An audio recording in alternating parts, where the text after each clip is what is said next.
This is the third step, R11. This step is similar to step 2, where we use freedom of our thought to do whatever has to be done. So you see, no physical work is involved. We have all the freedom to take this step. But this step will be possible only after a person has risen to a good height in the scale of humanity, say 65%. You can check it that at least one occurrence of being called great by others should have occurred, and we should have won over at least one of the stubborn weaknesses where we have to really put efforts. If that is done, then you may get desired results in this step. In this step, just find out God Almighty's truths. These are also called eternal truths or absolute truths. You'll find many of these if you just think over. These are those truths which remain true for all times, even in different civilizations, maybe 10,000 years, 50,000 years back. These truths remain as it is. They don't change. And they do not need the tag of any great man that so and so has said, and therefore we should all accept that. No, nothing of that. These are eternal truths which have remained all the time.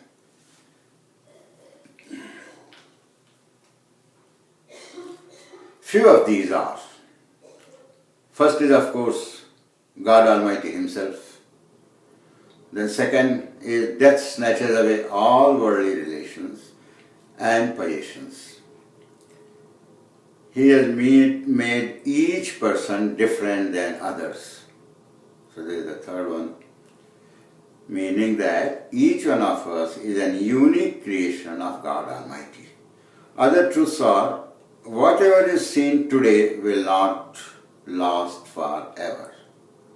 Things will disappear. Whatever methods are known to do a thing today will change to better methods tomorrow.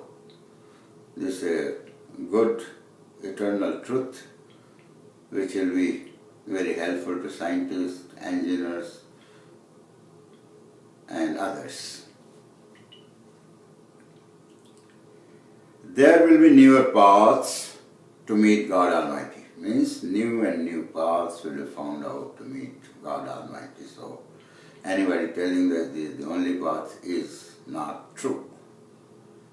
Our knowledge of today is not the end of knowledge in any subject.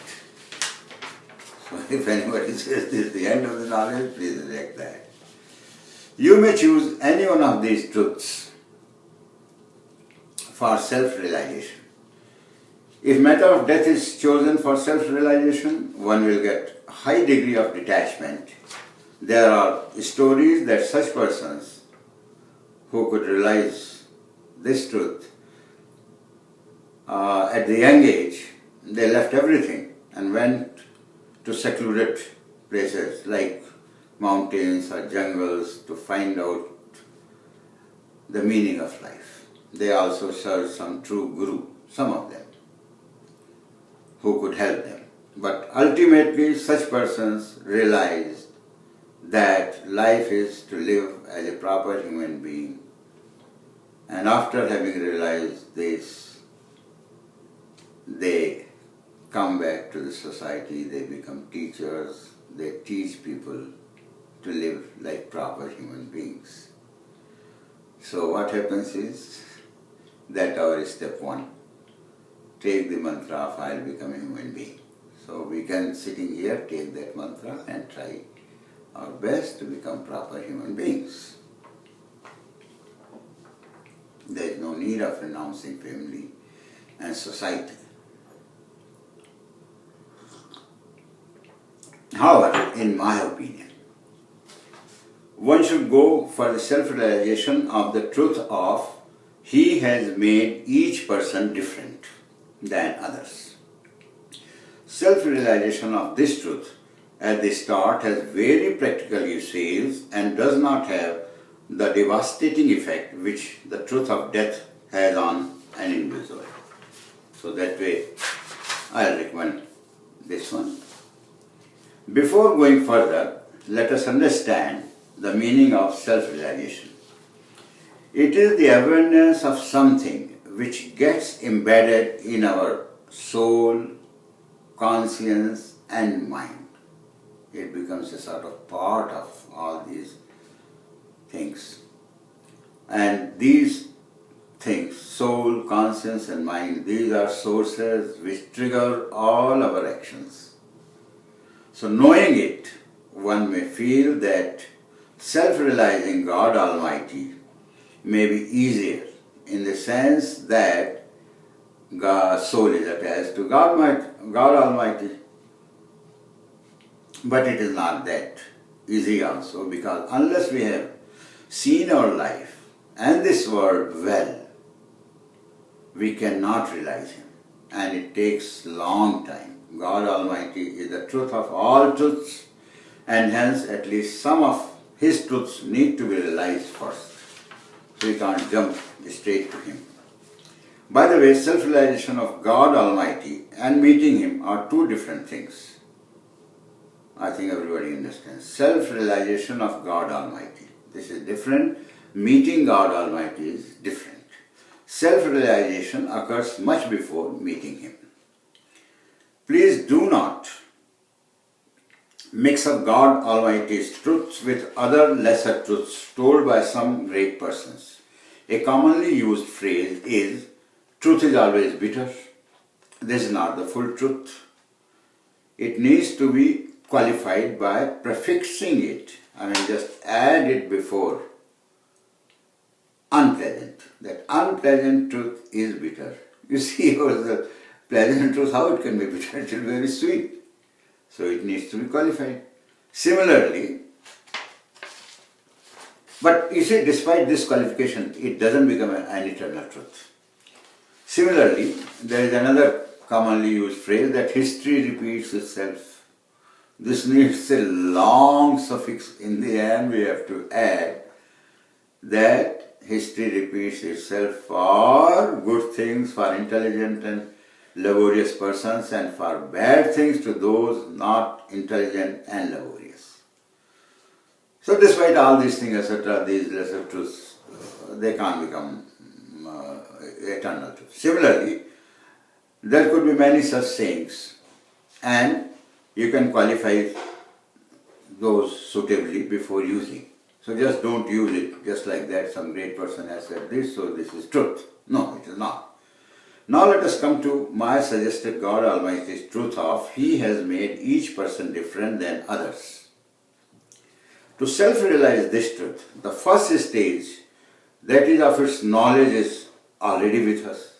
That yes, it is like this. In the second stage, we have to check its efficacy by observing the self and those very near to us. We have to observe them, what they are doing.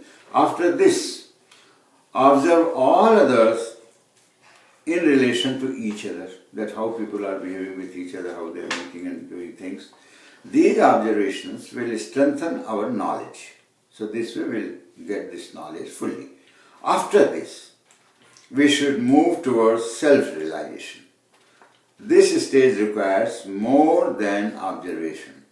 We have to now use our mind to think as to why two persons quarrel for having different opinions on an issue. So here we have to question the mind. Then mind will say that why can they not agree that they are different and hence cannot have same opinion on an issue. Their quarrel should let you feel that how good it would have been if they knew that they are different persons. So you see that mind churning takes place like this. After such use of mind, we should observe ourselves in relation with some near and dear ones. One brother or sister may tell us like this, brother, why are pursuing that business? Or why you are so strict with your children? So earlier when this thing was told, this sort of advice, we might have said with little anger, please do not advise. You cannot understand these things. So anger would have come and our reply would have been terse. But now, if you just smile and say, well, I'll think over, then note that two good developments have taken place. One is that you are putting your knowledge of different personalities to good use by not retorting back. Second is that you smiled, that is, you could win over your anger. So, congratulate yourself for this development because you are well on the path of self-realizing God Almighty's truth. By the way, if this is not the case, then try to reach this level. Suppose you have not reached that level, then try to reach that level. You can do it, there is no problem. Only thing is that you have to activate and churn your mind a little bit more. Now try to achieve similar successes even in tougher situations. Suppose you are in a job. Your boss may be telling you from time to time to give a particular result and may be in the habit of suggesting his method for it because he might have done that thing earlier. He'll suggest that method. It may be annoying to you as your method is less time consuming and gives same result. Now don't get annoyed because God has made him differently. He is different than you. If he does not sit on your head and watches you as to how you get the result, then just employ your method quietly. This way you will get peace of mind.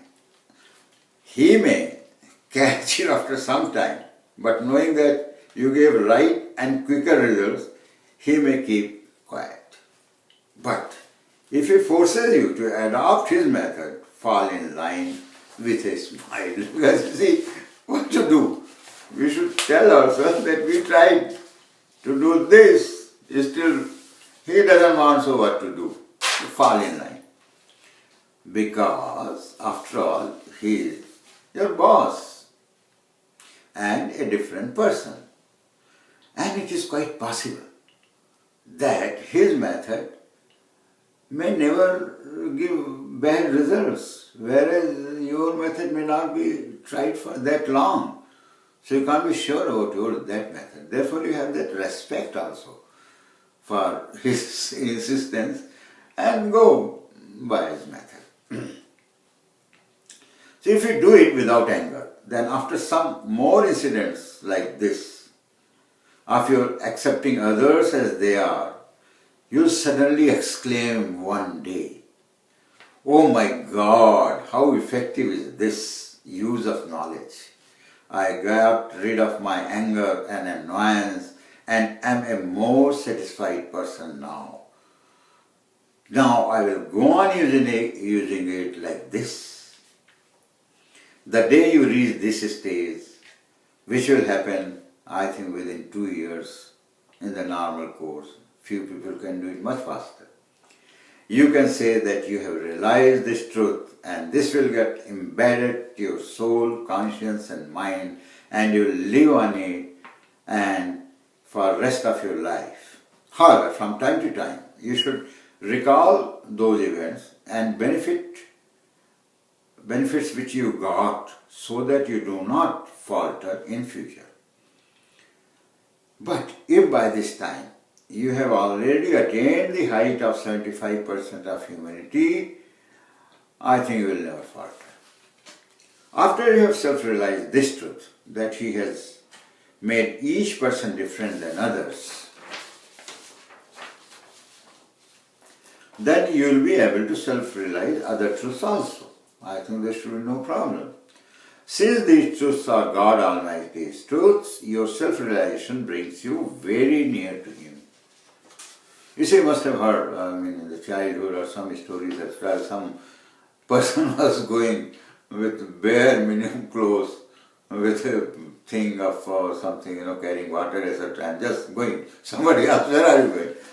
He told, I am going for the search of truth to the jungle.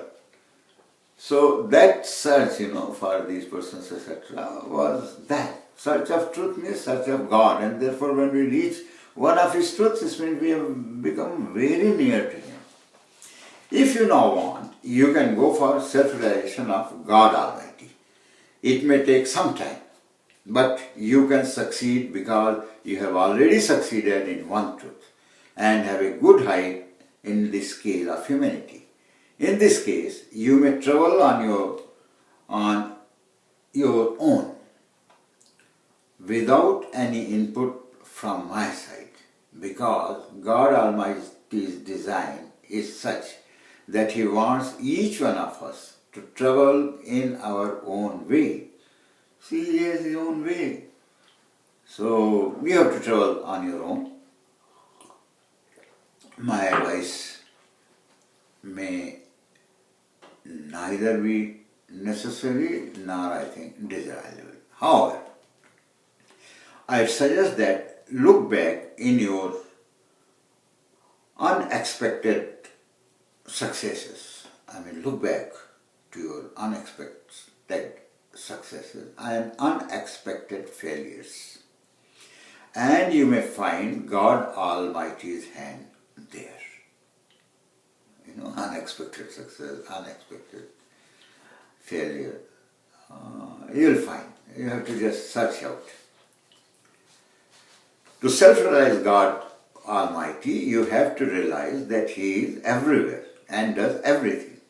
My revelation that we have freedom of thought only, and any thought coming out of mind and getting a physical shape is His will. So this may be helpful.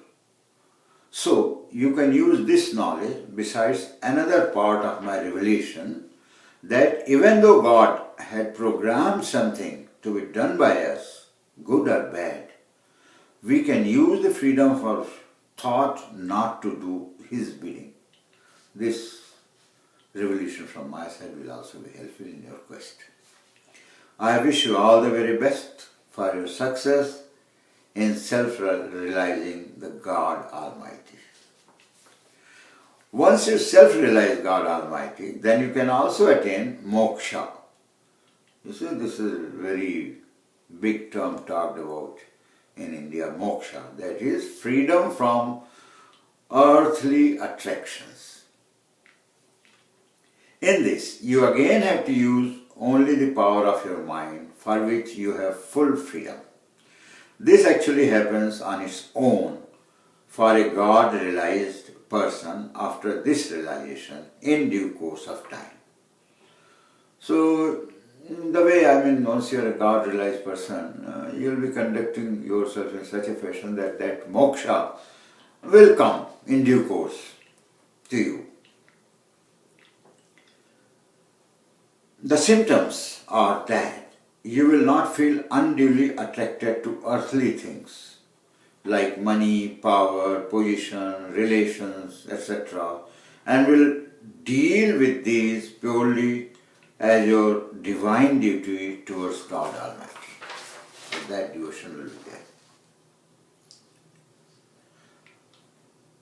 One having attained moksha, and then if he can meet God Almighty, does not take birth on this earth. This is what happens.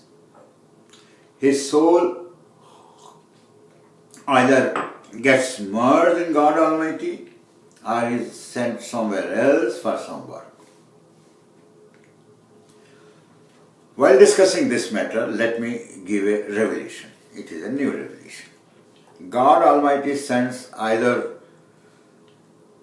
the recycled souls or new souls to this earth. After meeting him, most of the souls get merged into him. He also sends some very special souls which he creates newly to do some specific good or bad act on earth. To such souls, he does not give freedom of thought. Please note, he doesn't give freedom of thought to these special souls. And hence, they only do what is willed by God Almighty. They have to do. After death of the body on this earth, these souls go back and immediately merge in the Almighty. The journey of normal souls is like an universal auto engine which drives one vehicle, and then if that body of the vehicle gives way, it can be fitted into another vehicle, it drives another vehicle like this, another vehicle, another vehicle, another vehicle. And after having driven so many vehicles, it finally, where does it go? It goes to scrap. But in case of soul, it drives one body, another body, third body, fourth body, and so many innumerable number of bodies. And when it finally takes a body to meet God Almighty, then God Almighty tells this soul, okay, your job is over, come and get merged. So that soul merges there. So, my dear friends, these are few revelations in this case, and step number 3 is over, because here you have to do your homework. And I'm sure once you have really reached a good height in the scale of humanity, you will be able to do that, and you can self-realize God Almighty, and later through your own efforts you will be able to meet God Almighty also. My best wishes for it. Now next talk will be R12 on the 4th step. Okay, till then, all the best. Thank you.